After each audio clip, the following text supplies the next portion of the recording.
زبان سے منع کر دے. اگر ومن لم یستطیع زبان سے کہنے سے بھی کوئی سر پھوڑتا ہے, سر اتارتا ہے, قتل کرتا ہے, فرمایا ومن لم یستطیع اگر یہ بھی طاقت نہیں ہے فبقلبہ دل سے تو برا بالکل جان کہ یہ برے لوگ ہیں, بری بات ہے. فرمایا وذالک اضعف الایمان, یہ ایمان کا سب سے گھٹیا درجہ ہے. ایک آدمی گزر رہا ہے, کنجری کا گانا ہو رہا ہے, کم سے کم دل میں تو یہ جانے کہ یہ لوگ بدماشی میں لگے ہوئے ہیں, بہت ممکن ہے کہ ان کا ایمان پہ خاتمہ بھی نہ ہو. اس سے منع کرتا ہوا چلے, کم سے کم دل میں اس کو برا جانے, اور اگر دل سے برا نہیں جانتا تو فرمایا کہ پھر رائی کے دانے کے برابر بھی ایمان نہیں ہے. کسی قسم کی برائی ہو, نشے کی برائی ہو, حرام خوری کی برائی ہو, کوئی برائی بھی ہو, جو اس کو برا نہیں جانتا, حدیث پاک کا فیصلہ ہے, محمد کریم صلی اللہ علیہ وسلم نے فرما دیا, پھر اس کے اندر رتی کے برابر بھی ایمان نہیں ہے. اور یہ پتہ اس وقت چلے گا جب موت کا جھٹکا لگے گا ایمان ہے کہ نہیں. آج کل تو کوئی پتہ نہیں چلتا, ہر آدمی کہتا ہے بڑا ایماندار میں ہوں, وہ کہتا مجھ سے بڑا ایماندار کوئی نہیں. چنانچہ لقمان علیہ السلام نے اپنی اولاد کو طرح طرح کی نصیحت کی. فرمایا یا بنی انہا ان تک مثقال حرب, تمام برائیوں سے منع بھی کرتے رہنا, دل میں فخر تکبر کبھی نہ کرنا.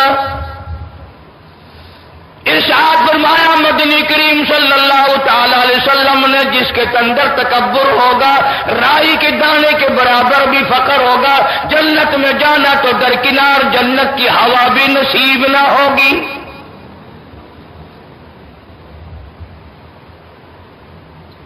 حسن و جمال کا تکبر, دولت کا تکبر, اپنی عبادت کا تکبر, یہ ساری چیزیں اللہ کو ناپسند ہیں. یہی وجہ ہے کہ لقمان علیہ السلام نے اپنی اولاد کو جتنی بھی موٹی موٹی دین کی ساری چیزیں تھیں وہ ساری کی ساری صورت میں موجود ہے. یوں فرمایا ایسا نہ کر کہ قیامت کے دن تجھے مصیبتوں کا سامنا کرنا پڑے. اور اخیر میں اللہ پاک نے فرما دیا یا ایھا الناس اتقوا ربکم واخشوا یوما لا یجزی والد عن ولدہ ولا مولود هو جاز عن والدہ شیئا. اور لوگوں ڈرو اس وقت سے جب کوئی کسی کی کام نہ آئے, اولاد کام نہ آئے گی, ماں باپ کام نہ آئیں گے ذرہ برابر. ایک صحابی نے عرض کیا یا رسول اللہ صلی اللہ علیہ وسلم قیامت کب آئے گی, قیامت کب قائم ہوگی؟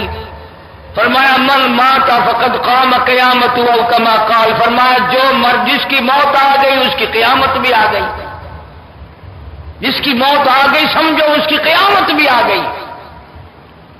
مختلف سوالات کیا کرتے تھے صحابہ اکرام. ایک صحابی نے سوال کی یا رسول اللہ قیامت کب آئے گی؟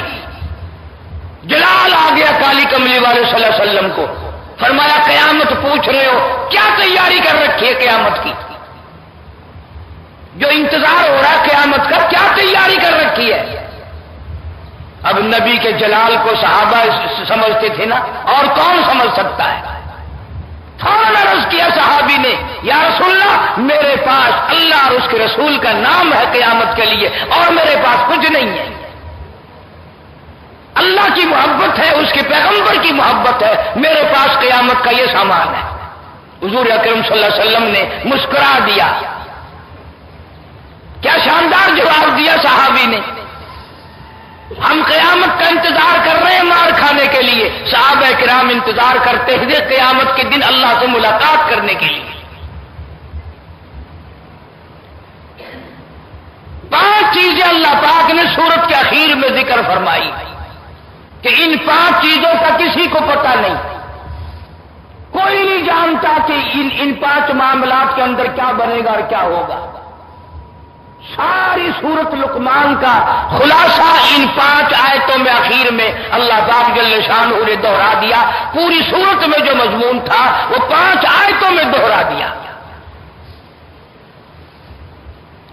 کرام نے لکھا ہے غالباً امام مالک رحمت اللہ علیہ کے زمانے میں